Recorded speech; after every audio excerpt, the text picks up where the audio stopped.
Hey everybody, this is Max with Live Bellingham Now, and welcome to our Nonprofit November series.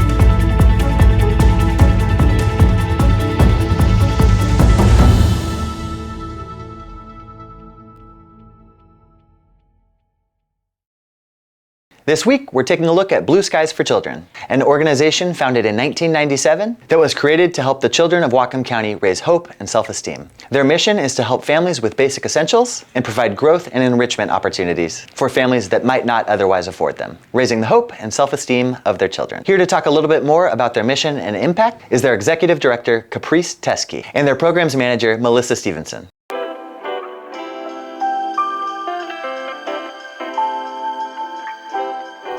I'm Caprice Teske. I'm the Executive Director of Blue Skies for Children.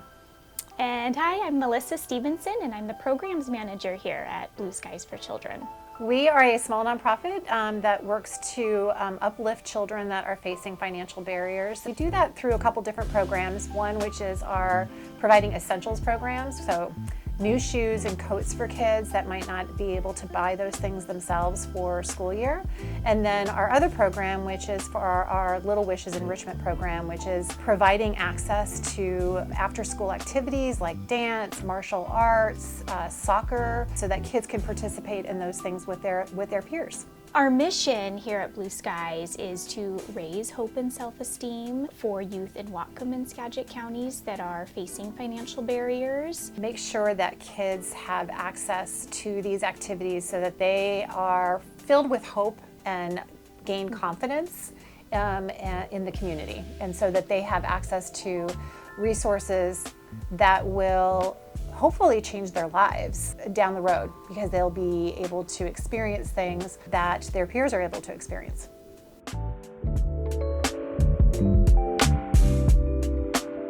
I mean, we offer a variety of different programs, and I'll kind of speak to more of our enrichment side. We focus on what we call our one-time Little Wishes, which is like a one-time support for youth to participate in like an enrichment activity, which could be like a summer camp, maybe help with sports equipment so they can have access to their soccer team. We also focus on what our ongoing enrichment program, which is where we sponsor kids to participate in monthly activity, and then also Driver's Education Scholarship, which is for our 15 to 17-year-olds, so they can take driver's education courses here within Whatcom or Skagit.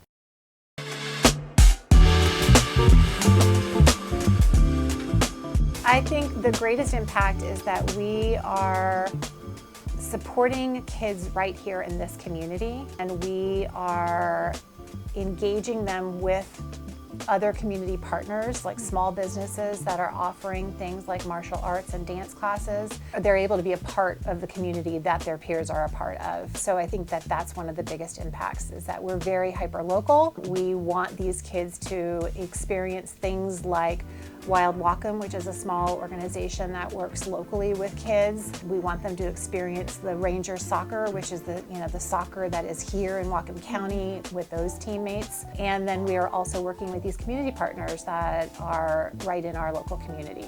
I also think a huge impact to the community that we serve is that we really focus on meeting our kids where they're at and finding community partners that offer the services that they're interested in. So like, for example, if we have a student that comes to us that's interested in horseback riding, we may not currently work with a provider that offers horseback riding, but we do work with our community to try and find someone who will offer that for our kids. So we really focus on meeting our kids where they're at and offering them that autonomy in their activities.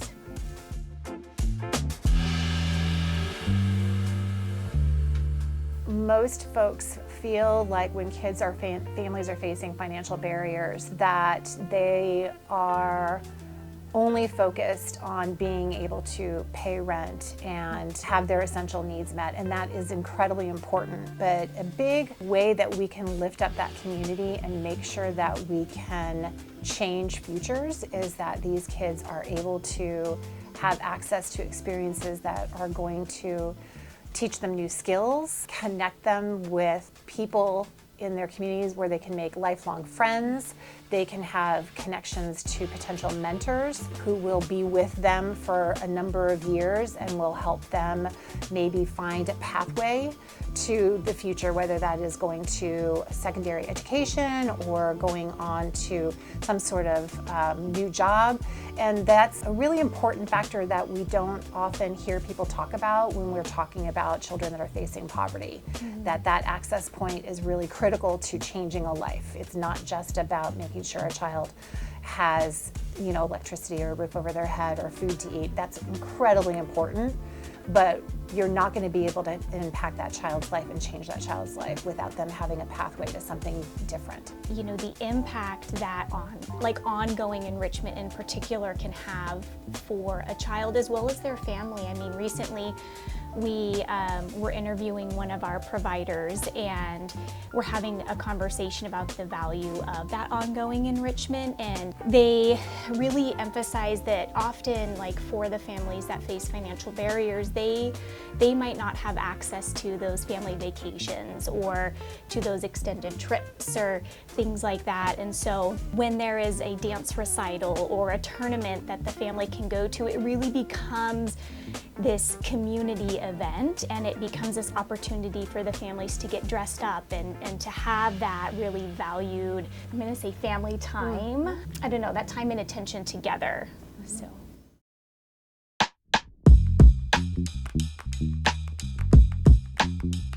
Resources to monetary resources and also resources that are essential needs are just really key. That's always going to be a number one focus of any nonprofit in Whatcom County, especially a nonprofit like ours. But beyond that, I feel like there's a real need for exposure, so people know that we exist.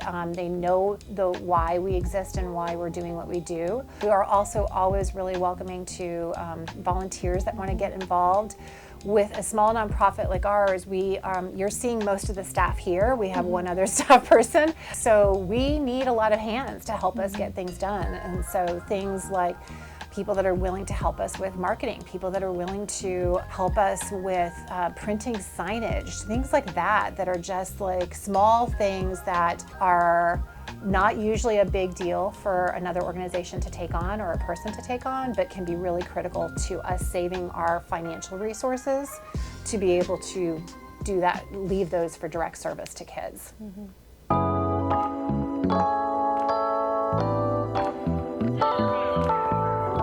We are at our annual Back to School Boost event here at CTK Church off Meridian Street. This is our annual back to school event for the youth in our community between the ages of 6 and 18 years old to come shop for a new pair of shoes and a new jacket for the school year. This is a really awesome event. It really brings the community together. We have a host of volunteers that participate, and we serve generally between 500 and 750 kids throughout the event.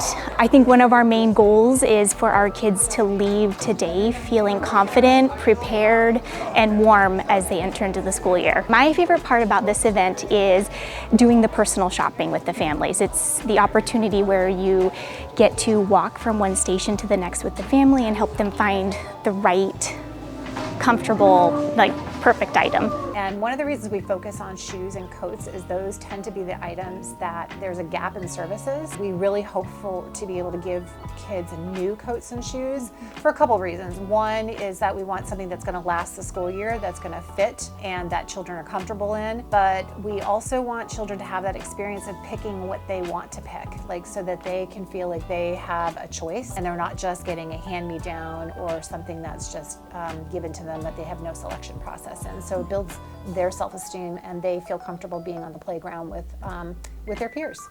In 2026, we are super excited to embark on a strategic planning process for our organization, and I think that's going to be a really big or a compelling way for us to really figure out, is Blue Skies meeting the needs, and how can we do it better, and what gaps are there in the community that are not being met that we might be able to meet. So that's a huge challenge in 2026, is figuring out, answering those questions and figuring out how do we grow. So at this point, we're doing a really, really good job of serving the 500 to 700 children that we do with Essentials, and the 130 to 150 kids that we serve for ongoing enrichment and one-time Little Wishes.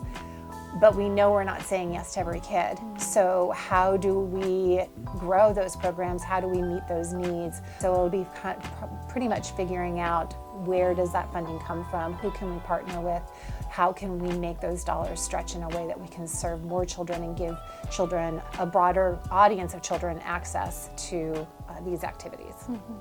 I think something that I find really compelling about the work of Blue Skies for Children is the number of community providers that Blue Skies works with. And I don't know if we get to highlight our providers as often as we'd like to, but we work with around 50 different organizations throughout Whatcom and down into Skagit counties who provide those regular ongoing lessons for our kids, and they're really, I feel like, just the true heroes behind the work that we do, because they're seeing those kids day in and day out, and really providing that mentorship and giving them access to those areas of interest. And so I think that's one thing that I would really like the community to know more about. I think that's a really good point too, is mentorship is such a huge part of what after-school enrichment looks like. I don't know that people think of that when they think of their child taking guitar lessons or their child taking Ranger soccer. As a parent, I saw it with my own child, that there was this other adult that was giving them attention, that was teaching them the same lessons I was hoping to teach, but sometimes it makes more of an impact when it comes from a different adult. And so there's all these little nuanced ways where that interaction is so impactful and so powerful. And a lot of times it's really, really hard for us to quantify. And a lot of times when we as a nonprofit are going out in the community and we're asking for support and we're asking for funding, it's really hard to quantify. So we appreciate the opportunity to share the story so people realize and think about their own childhood experiences and reflect back on that and go, oh gosh, I would be a different person if I hadn't been able to, learn how to tap dance or, run in a field. I would appreciate the opportunity to share that. Visit our website, which is blueskiesforchildren.org. We do keep that pretty well updated. We also have a social media presence, Facebook and Instagram, and visit our office. Yeah, we're open Monday through Thursday from 10 a.m. to 4 p.m. And we're located over on Broadway, right behind Elizabeth Station.